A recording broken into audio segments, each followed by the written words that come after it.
Artemis 2 விண்கலம் பூமிக்கு திரும்பிக் கொண்டிருக்கக்கூடிய நிலையில் குறிப்பிடத்தக்க சில அபாயங்கள் இன்னும் நீடிப்பதாக விஞ்ஞானிகள் எச்சரித்துள்ளனர். நிலவை சுற்றி பயணம் மேற்கொண்ட ஆர்டெமிஸ் 2 விண்கலம் 4 வீரர்களுடன் பூமிக்கு திரும்பிக் கொண்டிருக்கிறது. விண்கலம் மிகச்சிறந்த நிலையில் இருப்பதாக நாசா தெரிவித்திருக்கூடிய நிலையில் பூமிக்குள் நுழையும் போது குறிப்பிடத்தக்க சில அபாயங்கள் இன்னும் நீடிப்பதாக இத்திட்டத்தின் விமான இயக்குநர் ரெக் ஹென்ஃபிலிங் தெரிவித்துள்ளார்.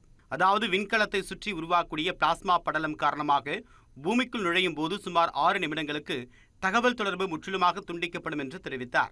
இந்நிலையில் விண்கலத்தில் உள்ள வீரர்களுடன் கனடா பிரதமர் மார்க் கார்னி கலகலப்பாக கலந்துரையாடினார். And I just wonder, a lot of Canadians just want one point of reassurance that the preference is for maple syrup over Nutella on your pancakes in the morning. அண்மையில் விண்வெளியில் chocolate சுவை கொண்ட நூடலா jar மிதந்த காட்சி சமூக வலைதளங்களில் வெளியான நிலையில் பான்கேக்குடன் சாப்பிடுவதற்காக நூடல்லா பிடிக்குமா அல்லது கனடாவின் மேம்பிள் சிரப் பிடிக்குமா என்று வீரர்களுடன் மார்க் கார்னி நகைச்சுவையாக வினவினார். நிலவு பயணத்தை முடித்துக்கொண்டு சாண்டியாகோ அருகே பசிபிக் பெருங்கடலில் இந்திய நேரப்படி சனிக்கிழமை அதிகாலை விண்கலம் தரையிறங்க இருப்பது குறிப்பிடத்தக்கது.